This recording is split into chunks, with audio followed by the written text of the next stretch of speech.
Welcome to a Taste of Oktoberfest presented by Snyder's. I'm your host, Alan Cayenne. Today we're going to go visit Chef D at his studio kitchen to make some tasty Oktoberfest food. Special thanks to Hefner Toyota for providing me with this awesome ride to get me there in style. All right, let's go.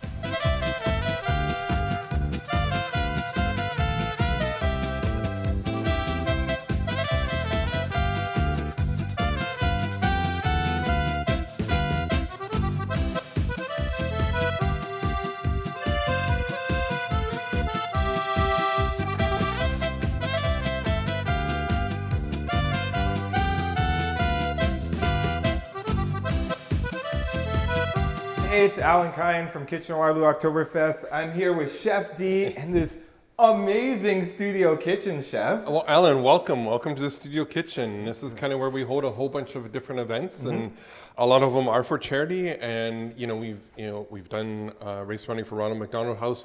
4 other chefs and I kind of took over, and we raised $15,000 for them. Wow. That was a really cool night. Yeah. And then we've done stuff for the Women's Crisis Center, Camp Out for Cancer, and all that. And we filmed our show here. Yeah. A couple of seasons of At Home with Chef D, and that. So it's been great to be kind of right here, and everything's right here. Awesome, yeah. There's no great. lugging. No, it's perfect. So what are we making today? So we're making a cheddar and beer dip, right? What does it say Oktoberfest and this, right? So I have our pan. Now this is a carbon pan, and it's really light. You can just feel how light that is. Oh, yeah. And the heat's gonna travel through it pretty quickly. I just love using these pans. You just have to, you just again season them, and they're great pans, and they're very inexpensive. Okay, yeah, I've they're never kind heard of of one before. They're kind of making a comeback. A lot of people don't want to have the non-stick pans, and this is once you get it seasoned, lots of it becomes that, right? Oh, what am I doing here with this? I was like, what did you just put in there? I don't know what that is. It's ghee. Okay. And ghee is clarified butter. All right. So they take all the milk solids out of the butter. Okay, now you have to think back, and because I'm a few years older than you are. Okay. And back in my day, we used to have, the chef would say, I want you to clarify off 12 pounds of butter, right? So you get the whole brick of butter, and you bring it up to a small boil, and then you start taking all the milk solids off it. Oh. But then you get sidetracked, right? Yeah. And then the butter burns, and then you have to go back to your chef and go, I burnt the butter, right? So this takes They've all done that it all for right, you. all for Okay. you. Shelf stable. You can buy it at any grocery store now, and you can just see in it, and you'll smell. It smells very caramelized, caramely. And then, so we're warming that up. You want it warm. Then we're going to add our onions. Okay.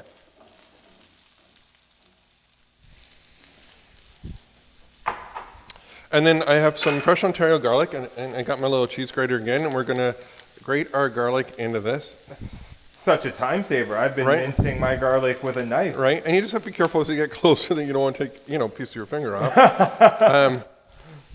Yeah, so we're just kind of go like so, and you can just start seeing it coming out. Again, when you're sauteing garlic, and especially when it's in a pan like this that's very hot, you want to put your onions in first, because if you put the garlic in first, it really does have a great chance of burning. That's a great tip. And there's many things worse, but burnt garlic is not a good thing.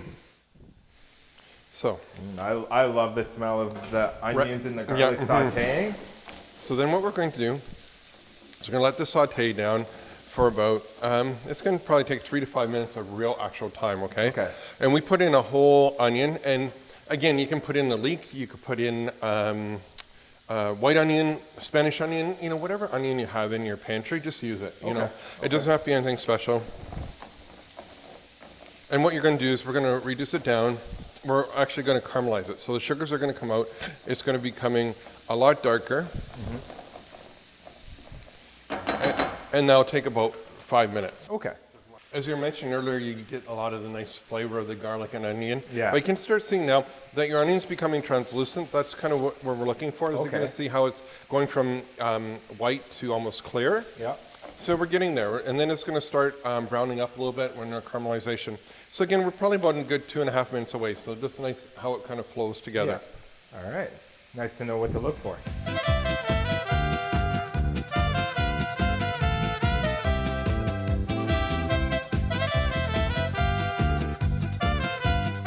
So as it, Fancy. okay, a little trick of how to do this, right? All right. You're going to take a cold pan. Someone like, we got a few of them down here. Of course, you can't grab one when you want one. And so what you're going to do is just take it, put some dry macaroni in it, like not cooked or anything. All right. And you're just going to practice down and back, down and back, down and back, and you're going to get it, right? Oh, I'm so going to look like a pro. So the next dinner party you have, you're going to be able to do that. So then you're going to, Oh, yeah. I like that. I'm going to Right. practice that, and I'm going to look like a pro. and you can say, hey, Chef D taught me something. Yeah. Okay, so now our onions, you can start seeing they're starting to caramelize, they're starting to get browner, right? Now I'm going to add, I'm using some Marlou Brewery lager. You can use whatever beer you like, okay? So, Oh, yeah. right? So now what we're going to do is we're going to let that reduce down, Okay. and this will probably take about 20 minutes, right? In TV time, we happen to have one done already. Magic. Alan was here early. So again, I went a little bit darker on these, just to show that you can do light, dark, wherever you want to go with it. Okay, so now comes the important part. Like this is, the start of something really good, okay? Now, we have 3 different cheeses that we have, okay? Oh, now you're speaking my language. Okay, so we have some brie, Okay. right? We have some aged cheddar. We have some, which is an Old Sharp, which is a blend of cheddar and 35% cream, so it melts really nicely for you. Ooh. Then I have some friends of mine, Bothwell Cheese. They do this really great non-GMO cheese. This is an aged cheddar. So I'm going to put the aged cheddar in. Okay. Right? We're going to cut up the brie. And this doesn't have to be the really fancy, triple cream. This can just be like a double cream brie. Okay. If you want to do the triple cream, go for it. I mean, right? why not? And then for the crowd out there that knows me, knows how much I love mascarpone cheese. And mascarpone cheese is Italian cooking, a very big staple in it. Like if you're making tiramisu, in that. Sometimes in pasta sauces, you'll get a little bit of mascarpone cheese in it. So we're gonna add a little bit of mascarpone cheese. You might want to have a glass of red wine when we're having this, okay? All right. Just to cut the fat a little bit. 45% fat is in Ooh, here. Yeah. That's going to be nice and creamy. Right, 100%. And then we're going to add a little bit of sour cream. Now I'm going to use most of it, so I'm not going to switch spatulas, but at home if you want, just use a different spatula. Because the crew's hungry, I know. Yeah. Wow, for this? Oh, yeah. Right? So take this. That'll go into recycling in a minute. I'm going to reach across to you, sorry, sir. Of course. We're going to take our reduced down beer and onions and just smell that. Oh, yeah. That's the stuff right there. That's right. amazing. Right. We need to come up with smell-o-vision, and I think we'll be really, right? Oh, yeah. I wish all of you could smell what I just smelled because it was heavenly.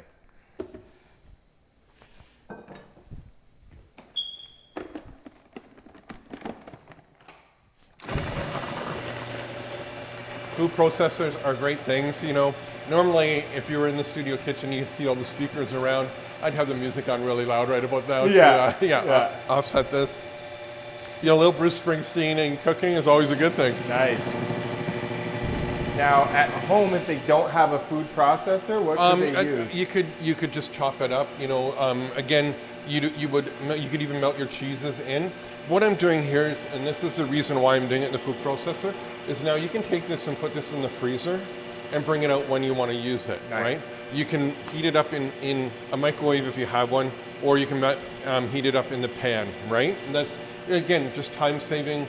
A lot of times when people are thinking dinner parties, they tend to think, oh, this is so much work, right? Yeah. But if you made this 2 days before, you have your entree, you maybe make that the day of, you can actually have time with your guests, So. And that's key. You don't want to be stuck in the kitchen right. the whole time, missing 100%. out on all the jokes. Right, 100%. You know where the spoons are? Yes. Do we want the big ones? Yeah, I'm sure you want a big one. Oh, I really yeah. don't think you're going to just want. Okay, so I want you to taste this. All right. Now. I'll give you a spoon Okay. there. Oh, yeah. Right? Mm-hmm. Okay, so you're tasting it like that. Now, I'm going to warm this up just a little bit. I'm just going to move this away for a second. We'll let that come back. Just going to quickly warm this up. You're just going to see how it melts nicely. So we've heated it up. It's all melted now. Now I want you to give it a whirl. Okay. Oh, yeah. Oh. That's so good. But I feel like we should have something to dip into it instead of a spoon. Hey, David, we need a pretzel. Here you go, Chef D. Hot out of the oven. Oh, look at that. Magic. No, there you go. Okay. Yeah. That's what was missing.